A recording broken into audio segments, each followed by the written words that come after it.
যে দেখতে পারতেছেন না, রিয়েলি আজকে এক সত্যি কথা বলি, এই মেয়েটার বিয়ে দিব। হ্যাঁ, বিয়ে দিয়ে দেবো। যদি কোনো ভাই থাকেন, কোনো হৃদয়বান ব্যক্তি থাকেন, তাকে নেবেন, কিন্তু টাকা পয়সা দিতে পারবো না। ঠিক আছে? না, টাকা পয়সা দিতে পারবো না, কিন্তু মেয়েটা দেখেন খুবই ভালো, কথাবার্তায় ভালো, শিক্ষিত ভালো, নাচ করে ভালো, তারপরে খায় ভালো।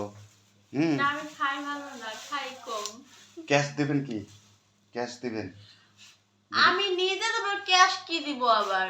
আমি যে যাবো হেঁটে তো কপাল, যার কাছে যাব আবার মানে হচ্ছে ক্যাশও দেওয়া লাগবো। না, ধরেন 10 লাখ কি 15 লাখ টাকা দিলেন, সে যদি আপনার কাছে 10 লাখ 15 লাখ টাকা শেয়ার আমাকে দিবে। ও আরো আপনার দিবে, আবার তাইলে দেওয়া লাগবে। তাইলে লাগবে হয়তো প্রবাসী ভাই বেড়াদার লাগবে আপনার বলে। না প্রবাসে যাব না। যদি বিয়ে করে যদি প্রবাসে চলে যায় তাহলে বিয়ে করে লাভটা কি আমার? প্রবাসী কোনো ভাই যদি আপনার বিয়ে করে? না আমি প্রবাসের কোনো ভাইরে বিয়ে করবো না। করবেন না? মারছে রে।